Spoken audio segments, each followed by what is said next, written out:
Have you ever been in a room full of people, watching an argument unfold, knowing exactly why everyone was wrong, and said nothing at all? Not because you didn't care, not because you were scared, but because some quiet part of your brain whispered, "What's the point?" That moment, that exact moment of choosing silence over being right, is one of the most misunderstood behaviors in psychology. Because here's the strange truth. The smartest people in the room are very often the quietest.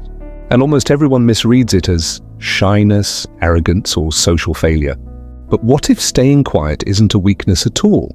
What if it's actually a sign of something most people never develop? Let's start with a question. Why do we assume that confidence sounds like noise? From childhood, we're trained to believe that the person who talks the most, who answers fastest, who fills every silence, is the smartest one in the room. Teachers praise the raised hand. Meetings reward the loudest voice. Social media rewards the hottest take posted within seconds. So we build an entire culture around the idea that intelligence equals speed and volume. But psychologists have found something almost the opposite is often true. There's a well-known effect studied by researchers like David Dunning and Dunning-Kruger, where people with limited knowledge in a subject tend to overestimate their understanding of it. They speak with total confidence because they genuinely don't know what they don't know. Meanwhile, the people who actually understand a topic deeply often hesitate. Why? Because real expertise reveals complexity. The more you know, the more exceptions, nuances, and grey areas you see. So the quiet person in the meeting isn't necessarily lost. They might be the only one who realizes the question is more complicated than it looks. But that's only the first layer. Here's where it gets more interesting.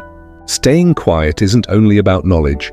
It's about cost-benefit analysis happening at lightning speed inside the brain. Every time you're about to speak, your mind is running a hidden calculation. Will this comment add value? Will it be misunderstood? Will it create conflict I don't actually want? Highly intelligent people, especially those with strong social awareness, tend to run this calculation more often and more carefully than others. Psychologists call part of this process social cognition, the ability to read a room, predict reactions, and weigh consequences before acting.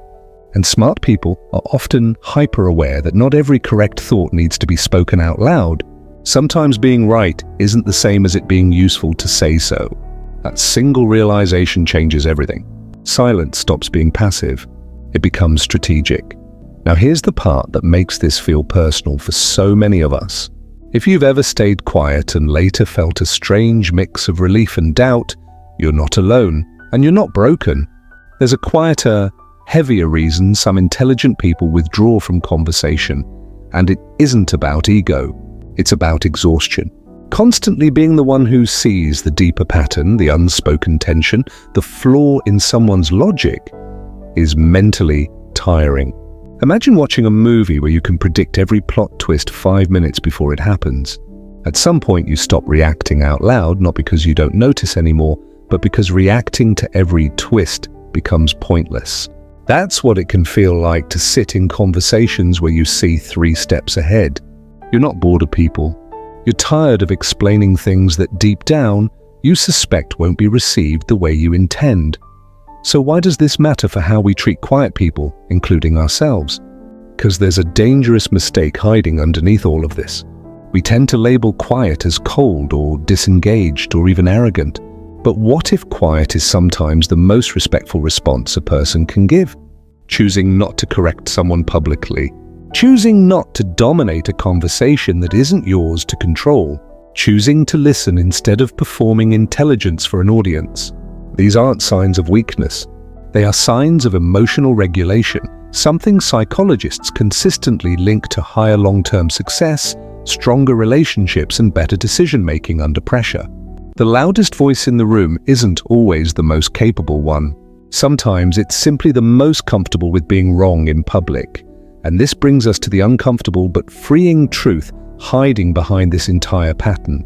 You don't owe the world a comment just because you have one. You don't have to win every conversation to prove you understood it. The pressure to speak up constantly, to prove your intelligence out loud, is often shaped by environments that confuse confidence with worth. But real confidence doesn't need an audience.